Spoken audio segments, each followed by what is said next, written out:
ఆదికాండం 10 అధ్యాయంలో ఒక వంశావళి మనకు కనిపిస్తుంది. నోవాహు నుండి ప్రారంభమైనటువంటి ఒక గ్రూప్, అది స్టార్ట్ అయి ఆ గ్రూప్ నుండి నెక్స్ట్ ఏరియాలోనికి వస్తున్నప్పుడు, అనగా 11వ అధ్యాయంలో వచ్చేటప్పుడు అక్కడ పర్టికులర్గా ఒక విషయం ఫస్ట్ రాసి ఉంది. ఫస్ట్ వాక్యం చూస్తే, all the earth was of one language and one speech. చదవండి. భూమి అందంతటా ఒక్క భాషయు ఒక్క పలుకును ఉండెను. వారు తూర్పున ప్రయాణమై పోవుచుండగా, ఇప్పుడు 4వ వచనం, మరియు వారు మనము భూమి అందంతటా చెదిరిపోకుండా ఒక పట్టణమును ఆకాశమునంటు శిఖరము గల ఒక గోపురమును కట్టుకొని పేరు సంపాదించుకుందాము రండని మాట్లాడు. పేరు సంపాదించుకుందాం రమ్మని 10 అధ్యాయంలో నుండి 10 అధ్యాయం 8, 9 వాక్య భాగం.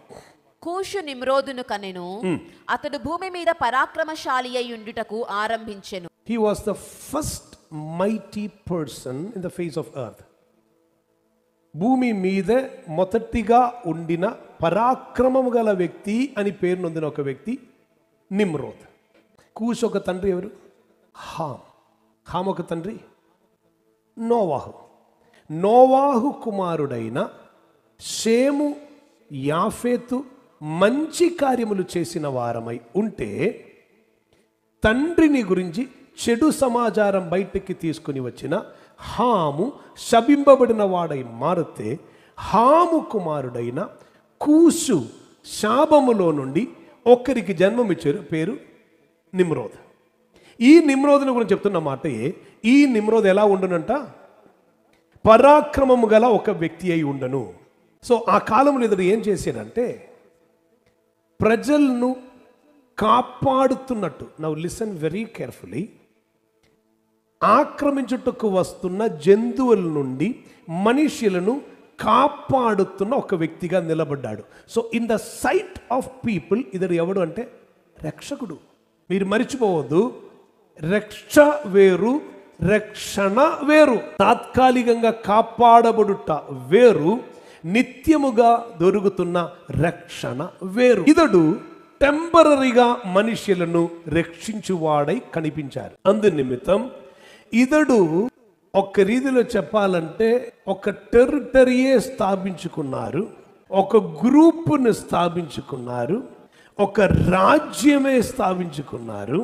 అందరి ఎదుట ఒక లీడర్గా, ఒక రాజుగా ఇతడు ఎదుగుదల పొందాడు. ఈ కాలములోనే 11వ అధ్యాయం చెప్తున్నది ఏమిటంటే, ఒకే భాష, one nation, one language, one world order అని మొట్టమొదటిగా ప్లాన్ చేసిన వ్యక్తి ఇతడు. ఇప్పుడు లోకమందయు కలిసి, దేశములన్నీ కలిసి ప్రయత్నం చేస్తున్నది కూడా one nation, one world order, one religion, అందరూ కలిసి ఉంటాం. సౌదీ అరేబియా బార్డర్లో ఒక సిటీయే సిద్ధం అవుతున్నది. ఆ సిటీలో, నియోమ్ అని పేరున్నటువంటి ఆ సిటీలో ఇది ఏ ఆర్డర్గా వాళ్ళు తీసుకొని వస్తున్నది. దానియేలు ప్రవచన గ్రంథములో రాతి మట్టి మిక్స్ అయి కనిపించిన ఆ ఏలుబడి ఏమిటి అని మీకు కరెక్ట్ అర్థమవుతుంది ఈ సిటీ గురించి చదివితే. కారణం, అక్కడ మనుషులతో పాటు పని చెయ్యుటకు, అన్ని విధములైన సర్వీస్ చేయటానికి మెషిన్స్ని సిద్ధపరుస్తున్నది. ఏ మనిషికైనను, ఏ వ్యక్తికైనను, ఏ మతం, కులం, వర్గం, భాష, ఏ వ్యత్యాసం లేదు. అక్కడికి వెళ్తే అందరికి ఏ భాషలో ఉన్నవాడు మాట్లాడినను అది ట్రాన్స్లేటెడ్ అవుతున్న ఒక సిస్టమ్ను వాళ్ళు ప్రిపేర్ చేస్తున్నారు. ఈ ప్రాసెస్ జరుగుతుంది. బట్ ఇప్పుడు ఉన్న ఈ ప్రాసెస్ గురించి అప్పుడే ప్లాన్ చేసిన వాడు. అందుకొరకు అతను చెప్పారు, మనం ఏం చేద్దాం? 11వ అధ్యాయంలో 4వ వచనములో, మనము భూమి అందంతటా చెదిరిపోకుండా ఒక పట్టణమును ఆకాశమునంటు శిఖరము గల ఒక గోపురమును కట్టుకొని పేరు సంపాదించుకుందాము రండి. పేరు సంపాదించుకుంటాం. ఇది జలప్రలయం తర్వాత ఉన్న కాలం. యెహోవా నరుల కుమారులు కట్టిన పట్టణమును గోపురమును చూడ దిగి వచ్చెను. అప్పుడు యెహోవా, ఇదిగో జనము ఒక్కటే, వారికందరికి భాష ఒక్కటే, వారు ఈ పని ఆరంభించి ఉన్నారు. ఇక మీదట వారు చేయదలుచు ఏ పని అయినను చేయకుండా వారికి ఆటంకమేమియునుండదు. అప్పుడే వారు చెప్తున్నటువంటి మాట, మనం కడుతాం ఒక గోపురం. ఇకను దీని గురించి మనం స్టడీ చేస్తే అర్థమవుతున్న విషయం, 11 కిలోమీటర్ హైట్ ఉన్న ఒక గోపురమే వారు కట్టడం మొదలు పెట్టారంట. ఇక వర్షపాత మేఘములు వస్తే మునిగిపోవకుండా మనమందరం ఒకే చోటలో చేరి ఉండి, దేవుడే ఇక భూమిని నాశనం చేసిన మనం నశించిపోవము, దేవుని గుమ్మం అని పేరు పెట్టుకొని తమకు పేరు సంపాదించుటకున్న ఒక ప్రవర్తన. మనకొక్క పేరు కావాలి, మనం ఎదుగుదల పొందుతాం, మనం గొప్పవారై మారుతాం. తమ్ము తాము తగ్గించుకున్నవాడు హెచ్చింపబడును అని వాక్యమేదియు వర్తించని ఒక్క ప్రాంతం, ఒక్క స్థలం, ఒక్క గోపురం. అంటే మనం గొప్పవారమై ఉంటాం, మనం దేవునికి విరోధంగా ఉంటాం అని ప్రయత్నం చేసిన కాలం. అప్పుడు దేవుడు దిగి వచ్చి చెప్పారు, వీళ్ళు ప్లాన్ చేస్తున్నారు, నేనైతే వీరికి అక్కర్లేదు, నేను వీరికి అక్కర ఉన్నదా అని దేవుడు భాషను చెదరగొట్టారు. ఇప్పుడు భూమిలో 4692 భాషలు ఉన్నదనియు 6606 డైలెక్ట్స్ ఉన్నదనియు ఇండియా దేశంలో మాత్రం 1652 భాషలు ఉన్నదని వినబడుచున్నది. కానీ దేవుడు భాషను మొత్తం చెదరగొట్టాడు. అక్కడ వారికి పని ఆగిపోయింది. కానీ పని ఆగిపోయినను ఆ ప్లాన్ ఆగిపోవాలి. ఆ పని టెంపరీగా ఆగినను దాని వెనకాల పని చేసిన ఆ ఆకాశ శక్తులు ఆగిపోవాలి. ఇది ప్రయత్నం చేస్తూ అలా ముందుకు వెళ్తున్నప్పుడు దేవుడు ఏం చేశారంటే ఒక్క వ్యక్తిని పిలిచారు, వేరుపరిచారు. ఆ వ్యక్తియే అబ్రహాం. చరిత్రములో మనకు అర్థమవుతున్న ఒక విషయం, నిమ్రోదు సైన్యములో సైన్యాధిపతిగా ఉండను. అబ్రహాం ఒక తండ్రి అయిన తేరహ్. కానీ అబ్రహామును దేవుడు పిలిచి వేరుపరిచారు. దేవుని మాటకి లోబడి తల్లిదండ్రులను విడిచిపెట్టి, సహోదరులందరిని విడిచిపెట్టి, ఊరు విడిచిపెట్టి ఈయన బయలుదేరారు. దేవుడు చూపించు దేశముకు బయలుదేరాడు. చూచిన దేశముకైనా బయలుదేరలేదు, చూపించు దేశముకు బయలుదేరారు. చూచిన దేశం చూసి తనతో పాటు ఉండిన లోతు వెళ్ళిపోయినప్పుడు కూడా చూపించు దేశము కొరకు కనిపెట్టుకొని ఉండను అబ్రహాం. అబ్రహాం సంతానములు ఇస్సాకు, యాకోబు. యాకోబు కాలం వచ్చినప్పుడు దేవుడు యాకోబును ఇస్రాయేల్ అని పేరు పెట్టి మార్చారు. ఆ ఇస్రాయేల్లో ఉన్న 12 ఒక్కరైన ఫలించుకొమ్మైనటువంటి యోసెఫ్ను వారు అమ్మివేశారు. కాలక్రమములో వీరందరూ ఐగుప్తులో చేరారు. ఐగుప్తులో వారు బంధింపబడిన వారై ఉండిపోయారు. అప్పుడు సామ్రాజ్యం వేరు, ఐగుప్తు సామ్రాజ్యం.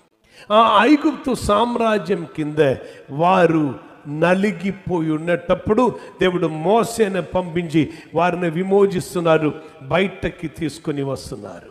వారు ప్రయాణం చేసుకుని బయలుదేరి వాగ్దాన దేశమైన కానాను చేరుతున్నారు. యెహోషువ కాలం, న్యాయాధిపతుల కాలం అయిపోయింది. ఆ తర్వాత దేవుడు రాజుల కాలమును స్టార్ట్ చేశారు. తన ఇష్టానుసారంగా పరిచర్య చేయుటకు, ప్రజలకు సేవ చేయటానికి యూదా గోత్రం నుండి తన హృదయానుసారమైనటువంటి ఒక్కరిని దేవుడు ఎన్నుకుంటున్నారు. ఆయన ఎన్నుకొని నిలబెట్టిన తర్వాత ఆయన కుమారుడు నుండి పడిపోవటం మొదలైంది. నీతిమంతుడు 7 సారి పడినను యెహోవాయే అతని లేవనెత్తును. కానీ నీతి లేని వాడు పడిపోతే సాధ్యం కాదు. పడిపోవటం మొదలు పెట్టేటప్పుడు ఇస్రాయిల్ చీలిపోయింది. నార్థర్న్ కింగ్డమ్, సదర్న్ కింగ్డమ్ అని 2గా చీలిపోయారు. అలా చీలిపోయిన తర్వాత రెండు గ్రూపు కూడా దేవుని విడిచిపెట్టి జీవించటం మొదలైంది. ఇలా ఒక్క పీరియడ్ అని దాటి వెళ్ళినప్పుడు ఇశ్రాయేల్ యొక్క చరిత్రం అలా ముగింపులోనికి వస్తున్నప్పుడు మనకొకటి కనిపిస్తుంది.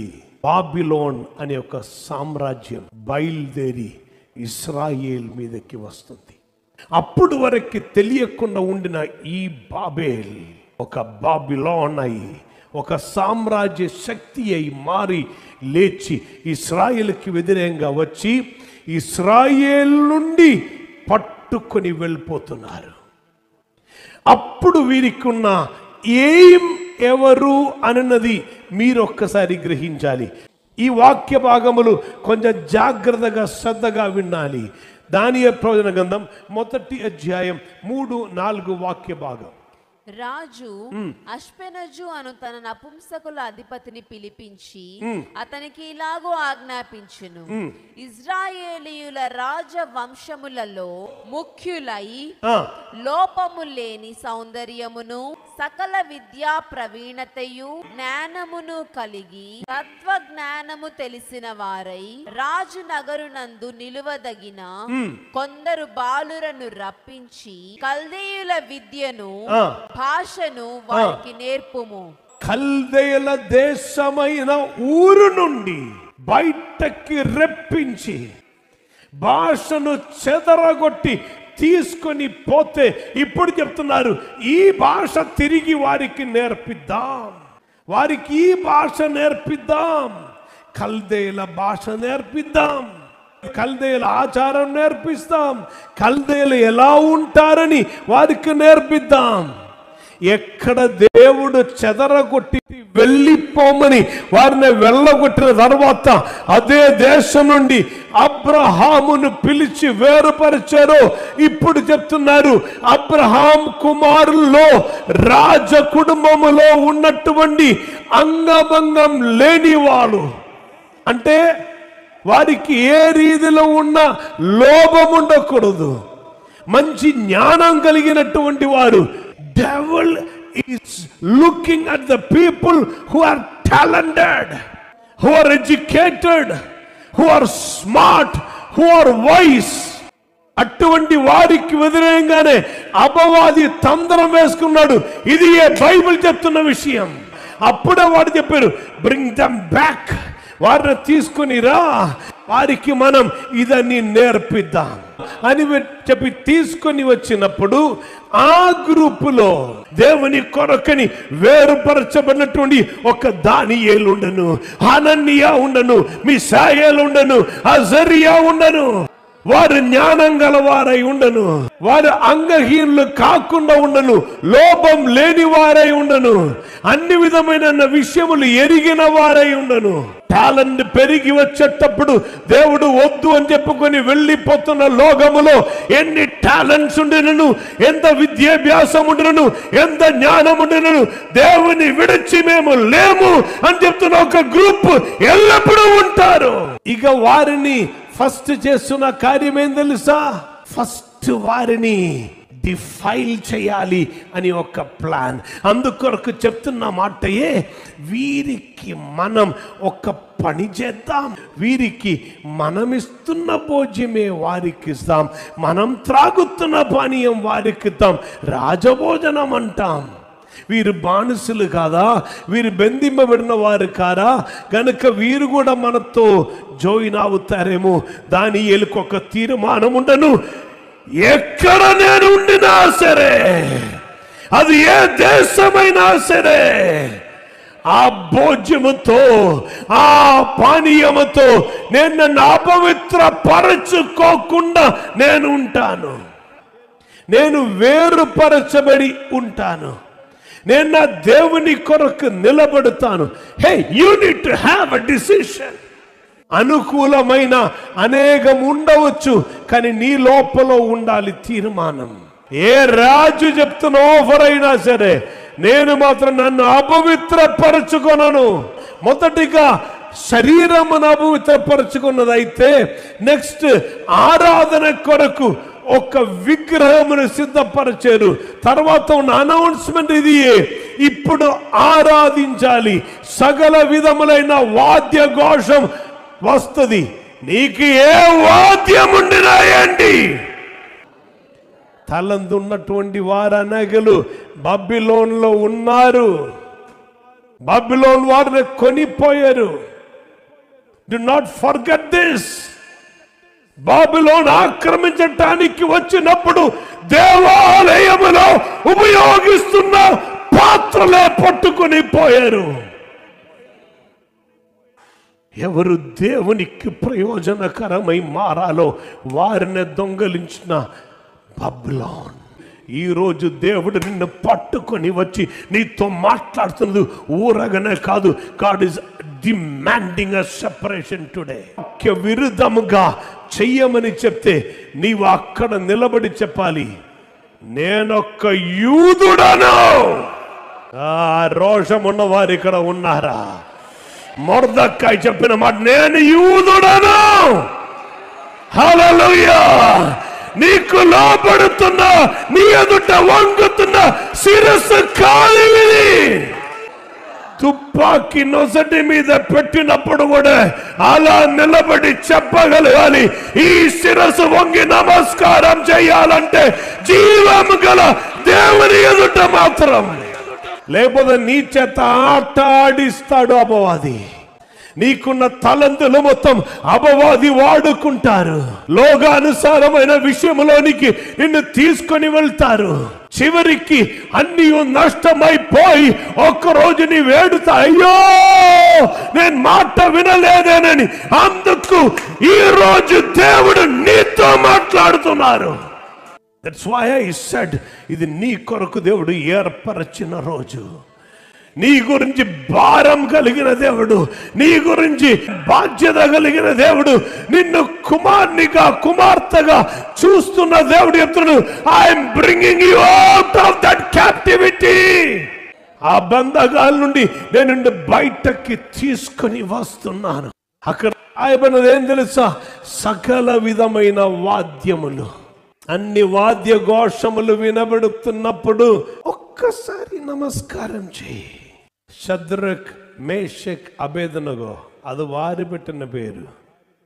అజరియా, హననియా, మిషాయేల్, ఇది ఒరిజినల్ పేరు. వారికి ఒక తీర్మానం ఉండదు. ఇక్కడ ఆఫర్ అటువైపున ఇకను బీది పుట్టేలాగే 7 రెట్టిగా మంట పెంచారంట. అక్కడ మంట పెరుగుతున్నప్పుడు ఇక్కడ ప్రేమ మండాలి. అన్నీ చూపించుకొని ఆరాధించుము అని చెప్పినప్పుడు వీరు చెప్తారు, మేము మాత్రం ఆరాధించము. 7 రెట్టిగా పెంచి వీరిని తీసుకొని పోయి పడవేస్తున్నప్పుడు వీరు తిరిగి రాజుతో చెప్తున్న ఒక మాట ఉంది, రాజా ఒక మాట మీకు చెప్తాను, ఆమేన్. మా దేవుడు మమ్మను ఈ అగ్నిగుండము నుండి రక్షించినను రక్షించకపోయినను నీవు నిలబెట్టిన బొమ్మ. రోషమున్న వారు ఉంటే ఆరవండి ఈరోజు. హల్లెలూయా. రక్షించినను రక్షించకపోయినను నీవు నిలబెట్టిన బొమ్మకి మాత్రం మేము నమస్కారం చెయ్యము. బబిలోన్ ఒక పోరాటం ఎల్లప్పుడు ఇది. నీ శరీరముకు వ్యతిరేకంగా, నీ ఆరాధనకి వ్యతిరేకముగా, నీ ప్రార్థనకి వ్యతిరేకముగా. ప్రకటన గ్రంథం 18:2 అతడు గొప్ప స్వరముతో ఆర్భటించి ఇట్లా, నేను మహాబబులోను కూలిపోయెను, మహాబబులోను కూలిపోయెను, కూలిపోయెను, కూలిపోయెను. అది దయ్యములకు నివాస స్థలమును, దయ్యములకు నివాస స్థలము. ప్రతి అపవిత్రాత్మకు ఉనికి పట్టును, ప్రతి అపవిత్రాత్మయు అక్కడ ఉన్నది. నెక్స్ట్, అపవిత్రమును అసహ్యమునైన ప్రతి పక్షికి, అపవిత్రమును అసహ్యమునైన ప్రతి పక్షికి ఉనికి పట్టును ఆయను. ఇర్మియా ద్వారా ప్రభు చెప్తున్నారు, నేనే దాన్ని తీసి పడవేస్తాను, ఇక ఎన్నటికీ అది నీకు వ్యతిరేకంగా పైకి రాదు.